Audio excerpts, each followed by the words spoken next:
Hello. അപ്പോൾ ഞങ്ങളിന്ന് ready ആയിട്ട് പോണത് സിയമോളുടെ കാത് കുത്താൻ വേണ്ടിയിട്ടാട്ടോ. ഒരു പ്രാവശ്യം കാത് കുത്തിയതാണ്, ഒരു 5-6 മാസമൊക്കെ മുന്നേ. 1 വയസ്സായിട്ടുണ്ടായിരുന്നില്ല അപ്പോൾ. ആ കാത് കുത്തിയത് കുറച്ച് താഴേക്ക് ഇറങ്ങിപ്പോയി. അപ്പോൾ അത് ഊരി വെച്ചിട്ട് ഇപ്പോൾ അടഞ്ഞിരിക്കുന്നു കാത് കുത്തിയതൊക്കെ. അപ്പം ഇനി വീണ്ടും കുത്താൻ വേണ്ടിയിട്ട് കൊണ്ടുപോകും കേട്ടോ. അപ്പോൾ പോണ വഴിക്ക് അമ്മേന് ആരെയും കടയിൽ ഇറക്കി കൊടുത്തു. കാത് കുത്തിയിട്ട് കമ്മലിടണ്ടേ? കാത് കുത്തണ്ടേന്നൊക്കെ ചോദിക്കുമ്പോൾ സിയമോൾ ഇങ്ങനെ കാതൊക്കെ തൊട്ട് കാണിച്ചിട്ടുണ്ട് കേട്ടോ. പിന്നെ ഞങ്ങൾ മലബാർ ഗോൾഡിൽ പോയിട്ടാണ് കാത് കുത്തണത്. കുറച്ച് നേരം അവിടെ വെയിറ്റ് ചെയ്യേണ്ടി വന്നു കേട്ടോ. അപ്പോഴേക്കും അവർ ഞങ്ങൾക്ക് ഒരു കോഫിയൊക്കെ കൊടുന്നു. അപ്പോൾ അതൊക്കെ കുടിച്ചിരിക്കുമ്പോഴേക്കും കാത് കുത്താനുള്ള ആളെത്തി.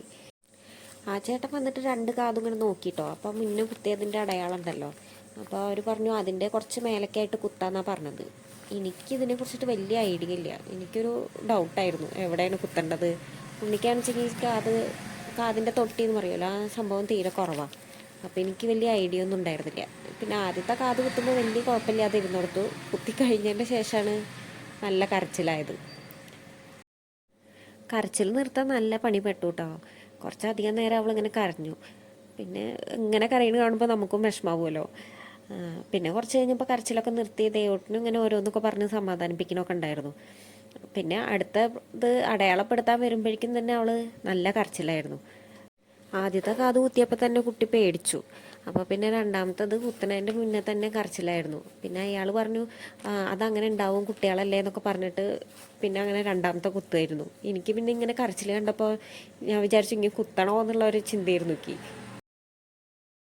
കുത്തി കഴിഞ്ഞതിന് ശേഷം പിന്നെ കുട്ടി ഓർത്തോർത്ത് കരയായിരുന്നു കേട്ടോ.